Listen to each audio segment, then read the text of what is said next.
A convidada de hoxe pode que nos conte unha das historias que máis nos sorprendan. O seu nome xa é un símbolo de prestixio, unha dona cunha bravura digna de admirar. Foi valente, atrevida e conseguiu o que quería na vida. Non era doado decir que non na Idade Media, e ela conseguiuno. Hoxe, a nosa máquina do tempo transportanos novamente ao século XV. E faino para coñecer a Maior de Ulloa. Abrimos xuntas o Códice Feminino.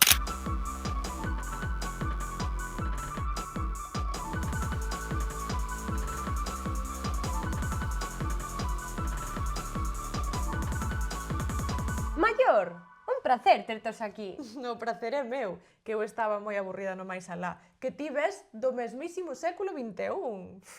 Por favor, mira que nos din na iglesia que Apocalipse estaba cerca. Pero que ganadiños estaban. Por sorte ou por desgraza, aquí estou. Faime moita ilusión coñecerte, porque dende que souben a túa historia quedeime fascinada. E ten moito que ver co consentimento. Na miña época, maior, hai un debate moi forte sobre isto á hora de manter relacións sexuais. Porque claro, por unha banda, que estas sexan consentidas é fundamental.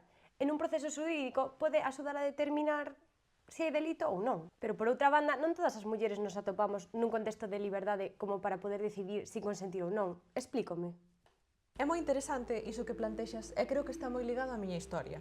Os meus pais, López Sancho de Vega e Inés de Castro, querían casarme cun nobre dunha familia moi importante. Pero eu negueime rotundamente. Non prestei o meu consentimento. Que pasa? Que eu tiven as ferramentas para poder poñer freo a esta situación. E como fixeches iso? Pois planteime nun notario e prestei declaración. Non consinto este matrimonio forzado. Non quero. Pero fixéronche caso, porque sendo tan pequena, na vosa época ese tipo de contratos era máis normal, non? Era, pero eu podo chegar a ser bastante teimuda. E sabes o que pasa? Que, como asinamos o documento antes de que eu tivese 12 anos, puidemos botalo atrás. Estaba regulado, vaya, que igual ti pensas que éramos uns cargas. Pero claro, imagina cantas mulleres do medievo non tiñan unha lei que as protexese. Claro, e o que é peor é que en 6 séculos de historia aínda non estamos ben protegidas. Que cousa nefasta, E eu e o meu marido pensando que a sociedade iba a ir a mellor, Para, pero entón casaches? Casei, pero con quen eu quixen, e non con aquil pesado de Juan de Zúñiga. Juan de Zúñiga? Sí. Estou flipando, pero son como coellos. Pero non sei na idade... Como é que lle chamaban onde tú vives? Contemporáneo. Iso. Non sei se aí xa ter fillos ou non. Onde vivo eu, non moitos. Bueno, pois aquí nesta época sí, filla. O caso é que a miña máquina do tempo xa me trouxe aquí a tía de Juan, Teresa de Zúñiga. E tamén a súa nora, María Pimentel de Castro. Arredemo. Digo eu, e Juan era mellor que a súa tía?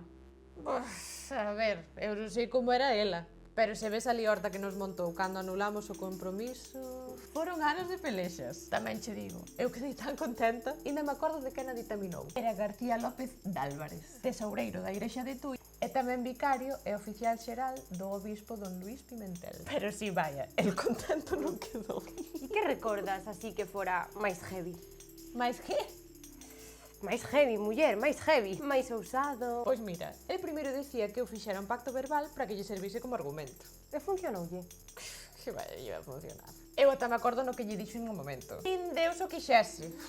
Despois, cando xa se fixo oficial, unha moi gorda marmou. Queimounos unha casa aí en Ribadavia. Menos mal que nós tamén éramos nobres, porque senón... E de outra vez, secuestrou o meu irmán Sancho. Non tivo desperdicio.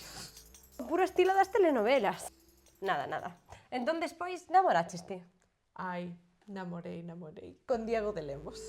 Era nobre. Así é, Diego de Lemos era un nobre menor. Era señor de Pantón e Sober. Instalámonos no castelo de Maside e tivemos 6 fillos. Lope, Juana, María, Alonso, Berenguela e Teresa. E a que se dedicaba? Pois... meteuse a líder irmandiño. Pero si ele era nobre. Xa, non todo é o que parece. Pois se che digo que encabezou as accións que se levaron a cabo no norte de Ourense e no sur de Lugo. E ti que facías? Ai, pois eu non me dediquei a estar estarricada e así folgada. Eu eduquei os meus fillos e os meus vasalos. E xestionei o noso patrimonio mentres ele andaba por aí chimpando castelos. Fuches feliz, entón? Fun.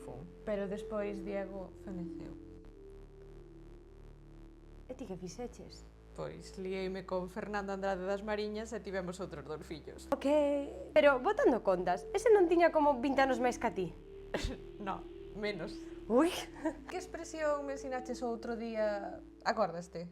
Ah, slay. Erlei! Slay. Bueno, e con este peche icónico acabamos con un episodio que devorou. Maior foi unha das mulleres que sacudiron a nosa concepción sobre o reino medieval da Galiza e que fan que recompoñamos a idea que tiñamos sobre a historia do noso país.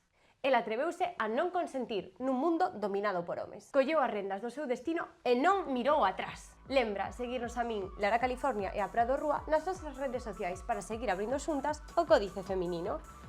Ata o próximo episodio!